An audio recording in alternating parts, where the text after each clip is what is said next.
Hi, this is Clean Energy There. This is how to set up an audit for power conditioners. And so, step one is you want to drive up to a business. And the first thing that you want to do is you want to take a look at the business.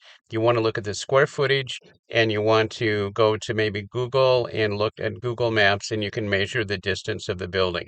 Then, what you want to do is you want to pull out your matrix and look at the possible square footage versus the amount of what their power bill is. So you want to know approximately what they're paying for their power bill before you go in. Then what you want to do is you want to find out who the key decision maker is. So you do Chat GPT and you find out who's the president, CFO of this company, and you walk in and the way that you do is you say that, hi, my name's Thomas. I work with a local utility. We do lighting. We work with companies getting lighting upgrades and cleaning their power. And there's rebate money for you guys. And I would like to meet to talk to John Smith quickly if he's got a minute. And so what you want to do is you want to set up the stage and you say there are four ways to reduce power and cost in your building. And one is lighting. And if you already have commercial lighting, you're probably going to you're saving about 50% on your utility bill. If you haven't, we'd like to do a lighting audit to see if we can reduce your energy consumption and get you rebate money for that. But lighting is usually a 2 to 3 year ROI.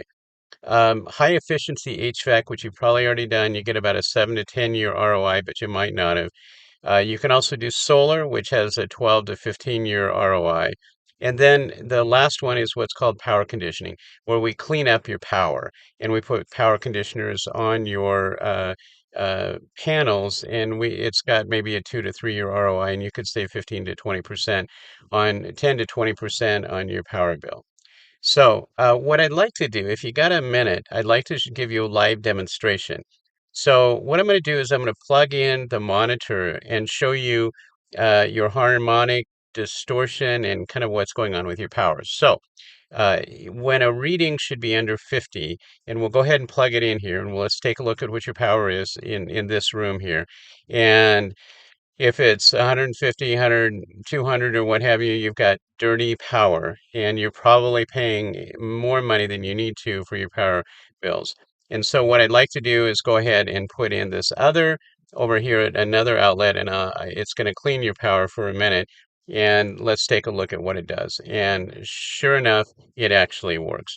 So here's the deal is I want to give you an example of what we did. A company called Riverside Resort and Hotel and Casino in Laughlin, Nevada.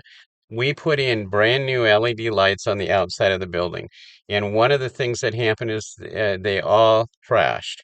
So then we put new drivers in the LED to see if we can get them all up, and they all crashed. So then what we did is we put monitoring systems on their power, and we found out that they had dirty power. So we ended up putting power conditioners on, the lights stayed up, and they're saved 15 to 20% on their power bill because of that. So we can go ahead and do that. So let me kind of frame this. If you're spending about $20,000 a month or $240,000 a year, you could save 10 to 12%, maybe 15% on your power bill. And what I'd like to do is I'd like to set up an audit.